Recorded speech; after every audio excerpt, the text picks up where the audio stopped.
Тұманды Альбион Қазақстан күнін атап өтуде. Бүгін Лондон қор биржасында Самұрық-қазына ұлттық әл-ауқат қорының қатысуымен халықаралық форум ашылды. Қазақстан экономикасын тараптандыру мен инвестициялық мүмкіндіктерін дамыту мәселесі жиын өзегіне айналды.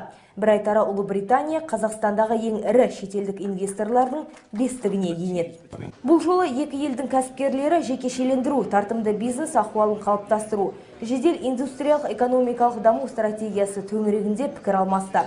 Әңгіме барысында біздің экономикаға деген қызығушылықтың өсіп жатқаны анық көзге түсті. Бизнес саласының өкілдері әдеттегідей саяси тұрақтылыққа баса назар аударады. Елімізде менеджмент жүйесінің даму қарқыны да халықаралық деңгейде жоғары бағаға ие. Қазақстан тарапынан 20 компания Лондон қор биржасында баға белгілеуде. Олар баламалы инвестициялық нарықтарға немесе негізгі нарықтарда саудамен айналысады. Ең үздік компаниялар қатарынан орын алды. Мәселен, Қазақмыс және NRC. Сарапшылар да, инвесторлар да бар. Оның ішінде отандық және шетелдік салымшылар Қазақстандағы мүмкіндіктерді жақсы түсінеді және бағалайды.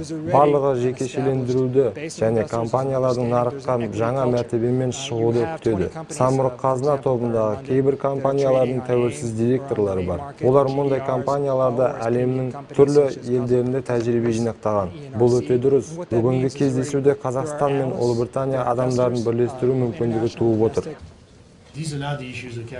Қазақстанның болашағы жарқын екеніне сенеміз. Қаржы жүйесі ретінде Лондон Қазақстанның ұзақ мерзімді әріптесі болатынын және Қазақстанға қаржылық қызмет көрсету секторын дамытуға қолғабыс ететінімізді атап өткім келеді. Осылайша Ұлыбритания астанасында ұйымдастырылған бизнес форум өз маңыздылығын іс жүзінде дәлелдеді. Мұндай іс-шараларды тіпті жыл сайын екі елде кезек-кезек өткізу туралы ұсыныста түскен. Менің ойымша, бүгінгі кездесу мемлекеттік әрі жеке меншік тұрғыдағы әңгіме үшін тамаша алаң. Мұнда халықтық IPO талқыланып жатыр. Шетелдік мамандардың көзқарасын біліп, олардың Қазақстанға арналған ұсыныстарын тыңдауға да болады. Ең тиімдісі, біз инновациялар жайында сөйлесеміз. Лондонда инновациялар туралы мәселелерді және Қазақстанда жасауға болатын істерді талқылау үлкен мәнге ие.